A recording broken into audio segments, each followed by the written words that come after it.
नमस्कार दोस्तों। दुनिया में कौन नहीं चाहता कि उसके पास बड़ा बंगला, बड़ी गाड़ी और ढेर सारा पैसा हो। और ज्यादातर लोग अपना सपना पूरा करने के लिए मेहनत भी करते हैं, पर हर किसी को सफलता नहीं मिलती।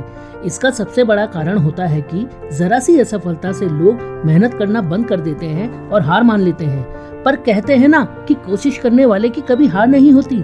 ऐसे ही शख्सियत के धनी हैं एलोन मस्क, जिन्होंने अपनी असफलताओं से कभी हार नहीं मानी। और जब भी लोगों को लगा कि वो हार जाएंगे, तो उन्होंने अपने नेवर गिव अप एटीट्यूड से यह साबित करके दिखाया कि अगर आदमी कुछ करने की ठान ले और निरंतर प्रयास करता रहे, तो एक न एक दिन सफलता उसके कदम चूम ही लेती है। दुनिया में सबसे कम समय में अपना लोहा मनवाने वाले एलोन मस्क आज दुनिया के सबसे अमीर व्यक्ति हैं। वो आज किसी परिचय के मोहताज नहीं है। तो कैसे बने एलोन मस्क दुनिया के सबसे सफल और प्रभावशाली व्यक्ति? चलिए जानते हैं हमारे इस वीडियो में। तो दोस्तों, स्वागत है आपका हमारे YouTube channel the knowledge tree में, और जानते हैं एलोन मस्क की रोचक कहानी के बारे में। एलोन मस्क का जन्म 28 जून 1971 को प्रिटोरिया, साउथ अफ्रीका में हुआ। शुरू की पढ़ाई उन्होंने अपने पिताजी के साथ रहते हुए वहीं से करी। एलोन मस्क छोटे से ही बड़े इनोवेटिव थे। उन्होंने बचपन में ही एक कंप्यूटर गेम बना डाला, जिसे बाद में उन्होंने एक कंपनी को $500 में बेच दिया। आगे की पढ़ाई करने के लिए वो कनाडा चले गए, जहां उन्होंने यूनिवर्सिटी ऑफ पेंसिल्वेनिया में फिजिक्स से ग्रेजुएशन कंप्लीट करी। उसके बाद उन्होंने वॉटसन स्कूल ऑफ बिजनेस से इकोनॉमिक्स में पढ़ाई करी। एलोन मस्क अपनी पढ़ाई को बड़ी सीरियसली लेते थे और पढ़ाई को अपनी लाइफ में भी इम्प्लीमेंट करने की कोशिश करते थे।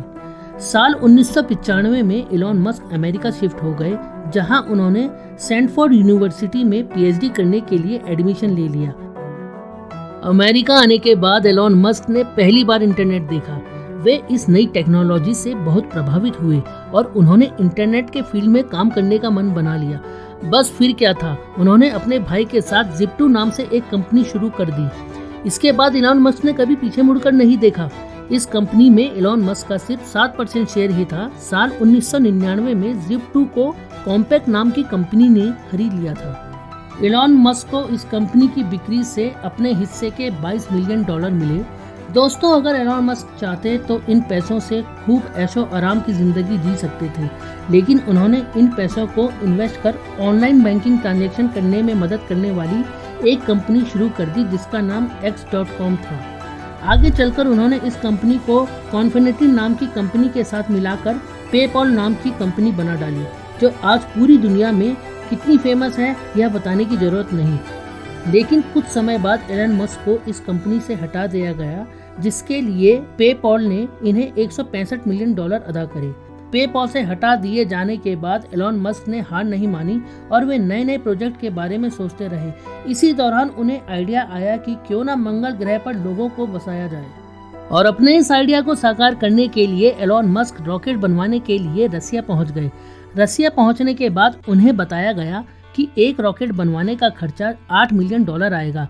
यह कीमत एलोन मस्क को बहुत ज्यादा लगी और वो रशिया से वापस लौट गए।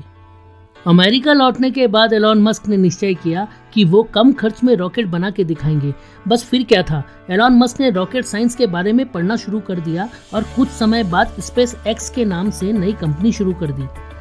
लेकिन उन्हें रॉकेट बनाने में एकदम से ही सफलता नहीं मिली। एलोन मस्क ने जब पहला रॉकेट परीक्षण किया तो वह बुरी तरह से फेल हो गया। इसके बाद उनके 2 और परीक्षण विफल रहे।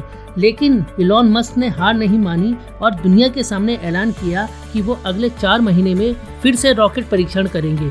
इसके लिए उन्होंने अपना सब कुछ दांव पर लगा दिया। इस परीक्षण के लिए उन्हें लोगों से पैसे तक उधार लेने पड़े। वो कहते हैं ना कि कोशिश करने वालों की कभी हार नहीं होती। इस बार उनका रॉकेट परीक्षण सफल रहा। इस सफलता के बाद तो नासा ने भी उनका लोहा माना और उन्हें $1.5 मिलियन का एक प्रोजेक्ट दिया।